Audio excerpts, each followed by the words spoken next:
We're in the second week of Advent. It is Sunday, December 10th, and Isaiah is one of our readers. Go up into the high mountain Zion, herald of glad tidings. Cry out at the top of your voice, Jerusalem, herald of good news.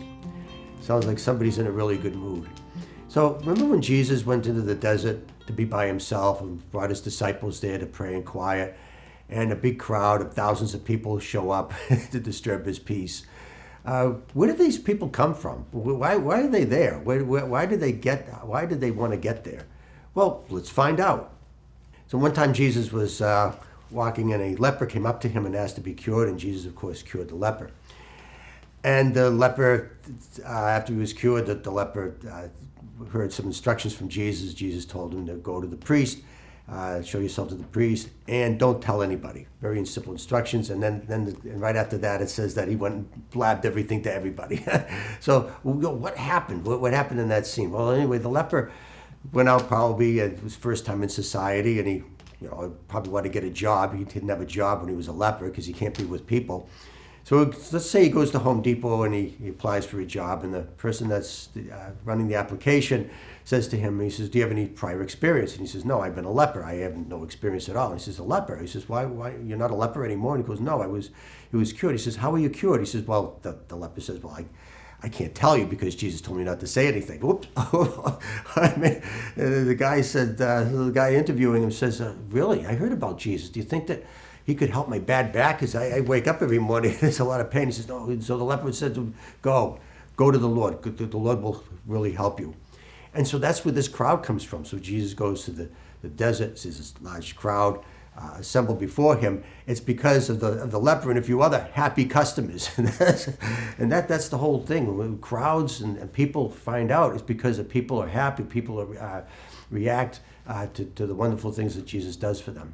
There was another time that Jesus ran into a man who was possessed by Legion. You remember the story, and Legion, he cast Legion out into the swine, and the swine drowned into the sea.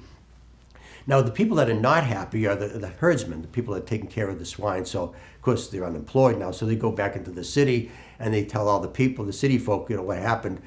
And the city people aren't happy because they lost all their food. So they go in and they find Jesus, and they tell Jesus, well, we want you to leave because we have a lot of unhappy people here. We have unemployed people, and we're not going to have our nice bacon and eggs in the morning.